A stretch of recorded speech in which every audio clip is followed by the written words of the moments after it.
Ladies and gentlemen, today John Durham, Special Counsel John Durham, testified, stated that Federal Bureau of Investigation, the top officials at the Federal Bureau of Investigation chose to ignore Clinton's private servers with top secret intel on them. Think about that for a second.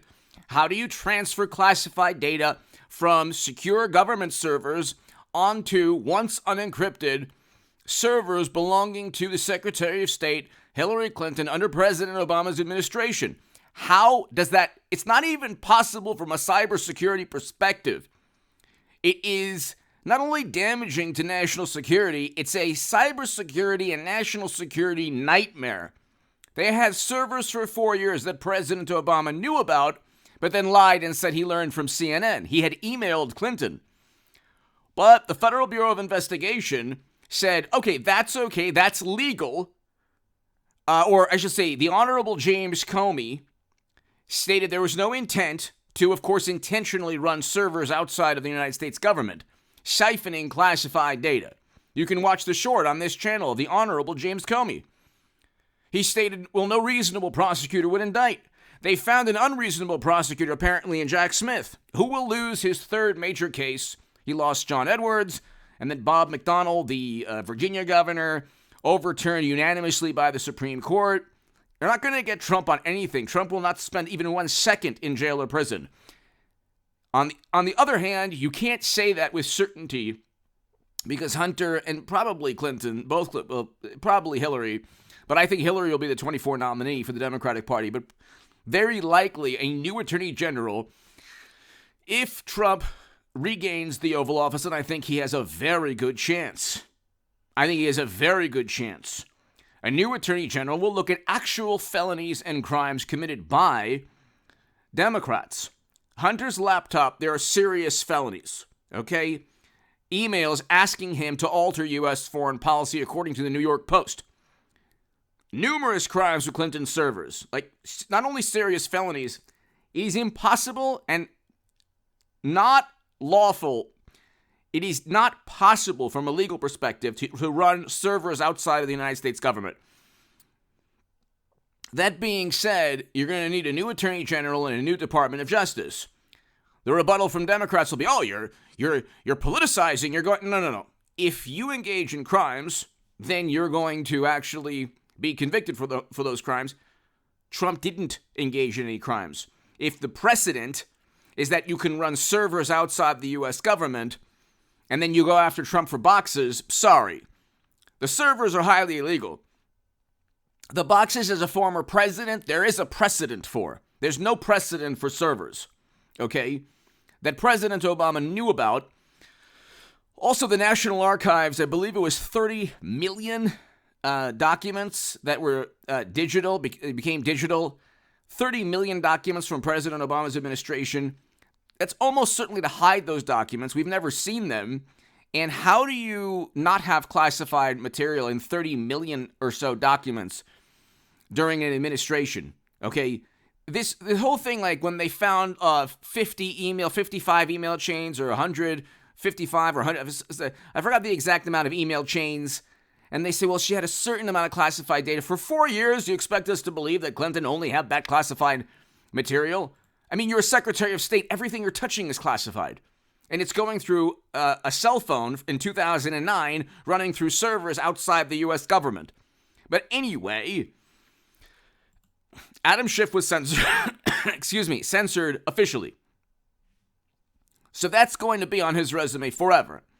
The fine, which I talked about in the last segment, and I read from a Daily Mail article, that is very likely going to be added on, because that's part of the resolution from Anna Paulina Luna. So you had John Durham testifying, essentially indicting top officials at the Federal Bureau of Investigation. You go, look, John Durham testifies to Congress on Federal Bureau of Investigation missteps. In Trump-Russia probe, Fox News, Durham testifies that the FBI ignored Hillary Clinton plan to link Trump to Russia. Okay, so you have NBC News, John Durham defends conclusion, Federal Bureau of Investigation acted improperly in 2016. Everybody knows. See, this is the thing. And hit subscribe to this channel right now. I don't think we should have. I don't think. H.A. Goodman does not think I do not think that we should abolish the Federal Bureau of Investigation. We do need the Federal Bureau of Investigation. They do a lot of good things. Okay, they do a lot of things if you look at what they do to protect the country.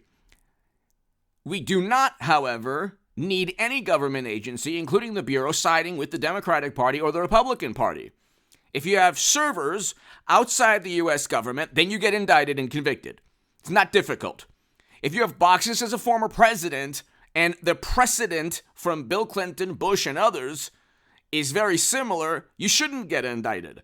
Sorry, that's just the way American politics has always run. The norms and traditions have changed suddenly because it's get Trump at all costs, cover up Hunter and Clinton and others. And I think, like I said, Hillary Clinton will be the 24 nominee. I cannot imagine Clinton not being the 24 nominee. You create a new Cold War hysteria, McCarthy-era nonsense, and you what? You just let mashed potato brains go 2 terms? I don't get it. And he has a classified data issue as well. The issue with classified data, there's 2 ways. There's 2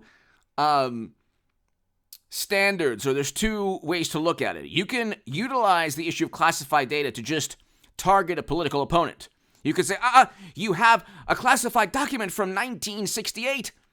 You shouldn't have that. Or from 1987. You shouldn't have that. You're going to prison. Okay, that's one way. And then there's, you have servers siphoning classified data. Oh, that's okay. It wasn't intentional. So you can go after your political opponent with classified data, or you can just overtly, in the most blatant and absurd manner, cover up a serious crime. It was never about emails. Same with Hunter's laptop. Trump doesn't have any of these things. Hunter's laptop has requests to alter U.S. foreign policy published by the New York Post. If there's anyone out there, journalist, that says, well, that's not true, read the New York Post reporting. One quote is, how can you use your influence on the company's behalf? They don't have an actual quote from Trump. We've never seen the audio tape. Furthermore, that incriminating document doesn't even exist. How are you going to indict Trump or convict him without that document? So it's like these are the keystone cops of a political persecution.